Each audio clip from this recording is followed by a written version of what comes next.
Episode 1, Hadith and the Greek Mind, the Translation of Knowledge. In the 9th century, two extraordinary projects unfolded simultaneously in Baghdad. In one part of the city, scholars were compiling the sayings of the Prophet Muhammad into what would become the canonical Hadith collections, Sahih al-Bukhari, Sahih Muslim, and others. In another part, translators were rendering the entire corpus of Greek philosophy and science into Arabic, Aristotle, Plato, Galen, Hippocrates, and Plotinus. These two projects were not isolated from each other. They were funded by the same Abbasid caliphs, facilitated by the same networks of Christian and Muslim scholars, and they shaped each other in profound ways. This is the story of how Greek philosophy and Islamic tradition became intertwined. The Graeco-Arabic translation movement began under the Umayyads and reached its peak under Caliph al-Ma'mun in the early 9th century. The caliph sponsored the translation of works from Greek into Arabic, often through Syriac intermediaries. The House of Wisdom in Baghdad became the intellectual center of this enterprise. Scholars like Hunayn ibn Ishaq translated Galen's complete medical works, while al-Kindi oversaw the translation of Aristotle and the Neoplatonists. At the same time, Muslim scholars were collecting and authenticating thousands of hadith. The canonical collections of al-Bukhari and Muslim were compiled between 810 and 875 CE, exactly the same period when Hunayn ibn Ishaq and his team were translating Greek texts for the Abbasid court.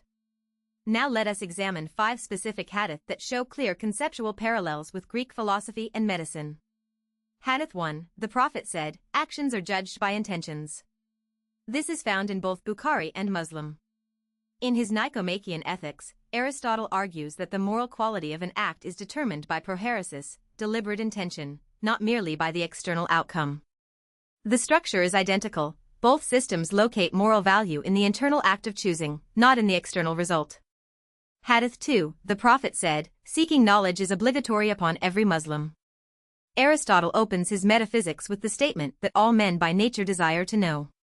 The Greek concept of philosophia, the love of wisdom, was understood as a universal human obligation, not a specialized pursuit. The Hadith generalizes this same obligation across an entire community.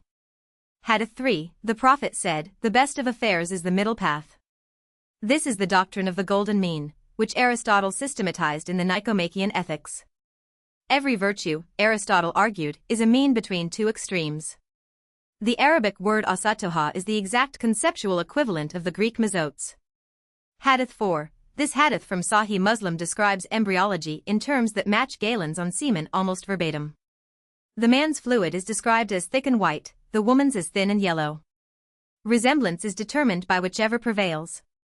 Galen taught precisely this two-seed theory in the 2nd century. The ideas reached Arabia through the Jundashaper Medical Academy and Nestorian Christian physicians. Hadith 5, the Prophet said, "The world is a prison for the believer." Plato wrote in the Phaedo that the body is a prison for the soul, soma sema. This idea was transmitted through the Theology of Aristotle, which was actually a translation of Plotinus Enneads, and became foundational for Islamic asceticism and philosophy. These parallels do not diminish the hadith. They reveal something more interesting, that knowledge flows between civilizations.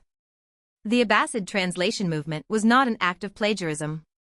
It was an act of intellectual ambition. The Greeks provided the conceptual tools, the Islamic tradition refined and integrated them. This is episode 1 of our series. In future episodes, we will explore specific philosophers, the role of the House of Wisdom, and how the great Islamic scholars, al-Kindi, al-Farabi, Avicenna, and Pharos synthesized Greek reason with Islamic revelation. Sources for this episode include the Stanford Encyclopedia of Philosophy, Dimitri Gutas' work Greek Thought Arabic Culture, and peer-reviewed studies from the Journal of the American International Society and Pharos Journal of Theology.